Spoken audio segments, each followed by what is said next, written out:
Сәлеметсіздер ме, құрметті білім алушылар? Мен Арыс қаласындағы номер 17 колледждің тігін өндірісі және киімді үлгілеу мамандығының арнайы пән оқытушысы Қалмұрзаева Зілиха Абдуқызы. Сіздердің назарларыңызға тігін өндірісінің жабдықтары пәнінен пішу цехының құрал жабдықтары тақырыбындағы бейне сабағымды ұсынамын. Сабақтың мақсаты тігін өндірісінде пішу цехының қызметімен, құрал жабдықтарымен, пішу машиналарымен, олардың сипаттамаларымен таныстыру. Пішу машиналарының жұмыс жасау ерекшелігін көрсету және студенттердің бойындағы іскерлік қабілеттерін, өз беттерінше әрекет ету дағдыларын дамыту. Күтілетін нәтижелер: тігін өндірісінде пішу цехының қызметін білесіздер, пішу цехының жабдықтарын ажыратасыздар, пішу машиналарының жұмыс жасау ерекшелігін меңгересіздер және өз беттеріңізше әрекет ету дағдыларыңыз дамиды. Сабақтың жоспарымен таныс болыңыздар. Пішу цехының атқаратын қызметі, пішу цехының құрал жабдықтары туралы мәлімет, пішу машиналарының түрлері мен сипаттамасы және қорытынды бөлім. Пішу цехы тігін өндірісінің маңызды бөлімі. Пішу цехында бұйымды пішу алдында түрлі модельдердің нұсқасы жасалады. Сол нұсқа бойынша лекала әзірленеді. Өндірісте түрлі пішу машиналарын қолданып, бұйымдарды пішу жұмыстарын атқарады. Пішу цехының операцияларына материалды жаю, жоғарғы бөлігін борлау, жайма бетіне бөлшектердің лекаласын орналастыру, лекала аралық қалдықтарды реттеу және барынша азайту, бөлшектерді арнайы станоктармен немесе қайшымен құю, бөлшектерді нөмірлеу, жоғарғы бетіне моделінің өлшемінің шартты белгілерін жабыстыру, талон қадау жатады. Пішу цехының құрал жабдықтарына пішу қайшылары, пішу машиналары, пішу столдары мен пішу кешендері жатады. Пішу қайшылары қарапайым және электрлі болып келеді. Жаппай кесу өндірісінде қол қайшылары сирек қолданылады.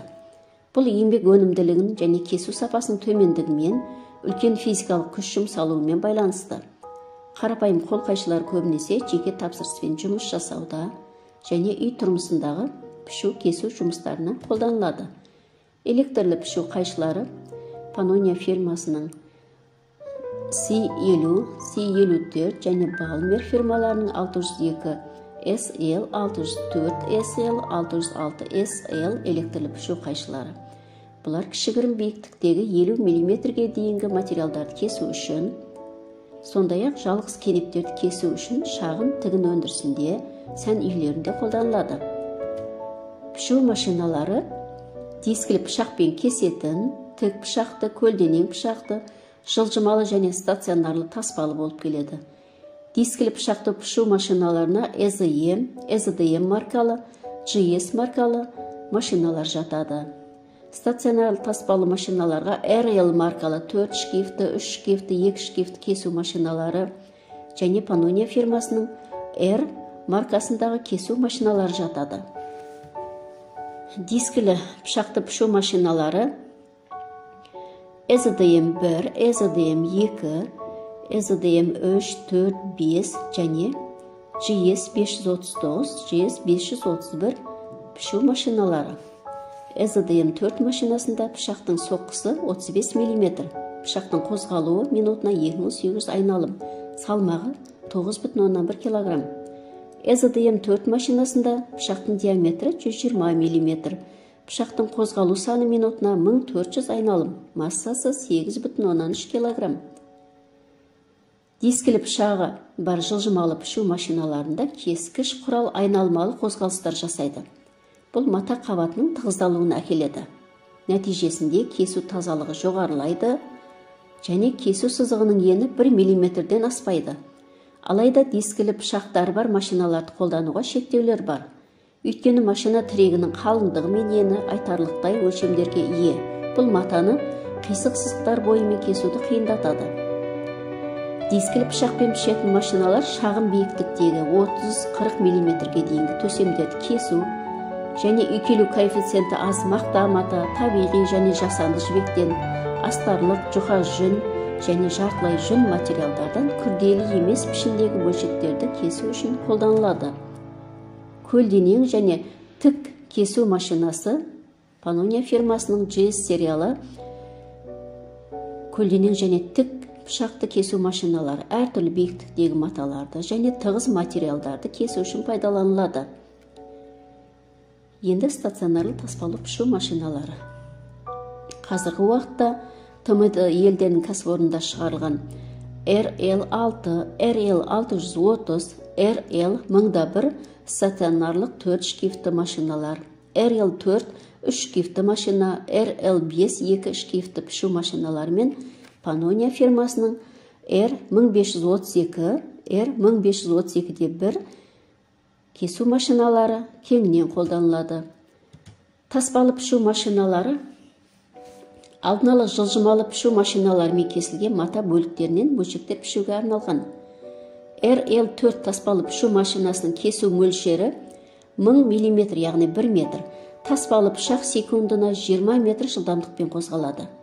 Ал жетек доңғалағы минутына 765 айналым жиілікте айналады. Жұмыс кезінде пышақтары парафинді қоспамен майланады.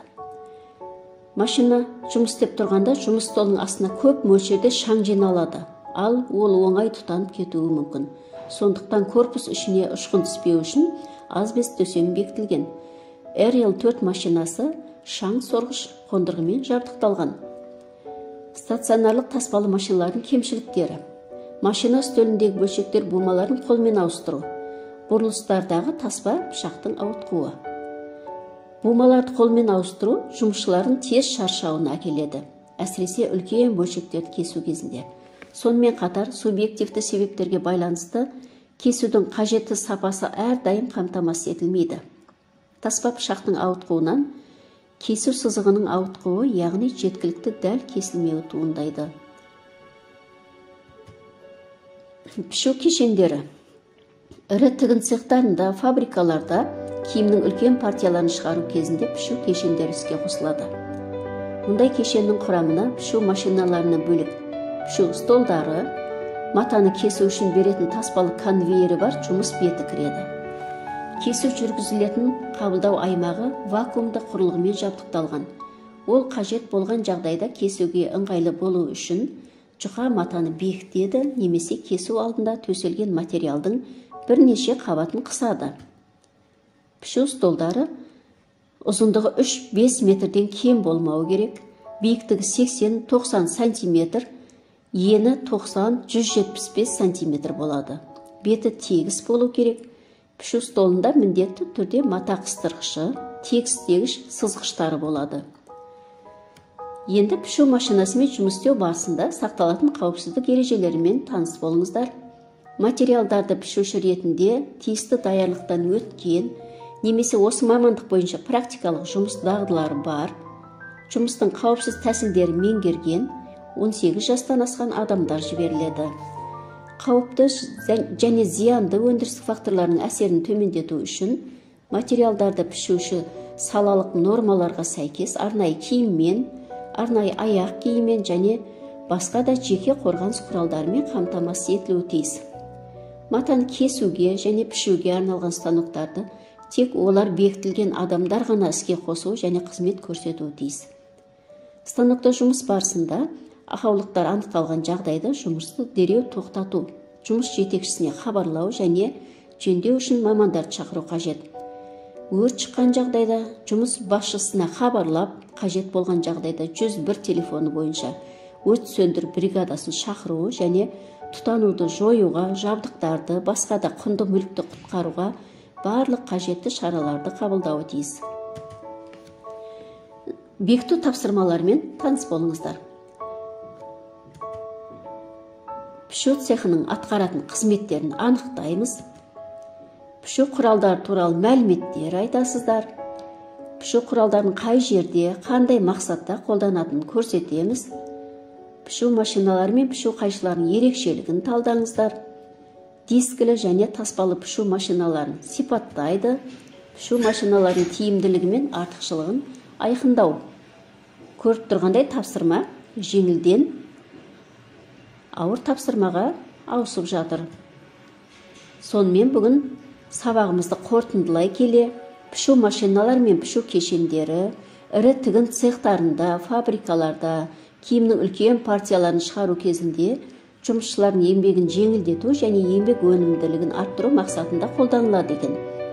Еліміздің дамуына экономикалық үлес қосу және жеңіл өнеркәсіпті дамыту, бәсекеге қабілетті маман болып қалыптасу мақсатында WorldSkills талаптарына сәйкес заманауи озық технологиялық құрал жабдықтармен жұмыс жасау кезінде үнемі ізденуіміз қажет. Яғни бәсекеге қабілетті маман болып қалыптасуымыз қажет екен. Бүгінгі сабағымызды кері байланыспен аяқтаймыз. Яғни сіздер мына ойды аяқтайсыздар. Бүгін мен білдім, мен үйрендім, қиындық туғындырды және қолымнан келді деген ойды аяқтайсыздар. Үйде тігін өндірісінің жабдықтары оқулығынан 157-160 бетті оқисыздар. Пішу машиналарының толық сипаттамаларын жазып, талдайсыздар. Бүгінгі сабағымыз аяқталды. Назар қойып тыңдағандарыңыз үшін рахмет.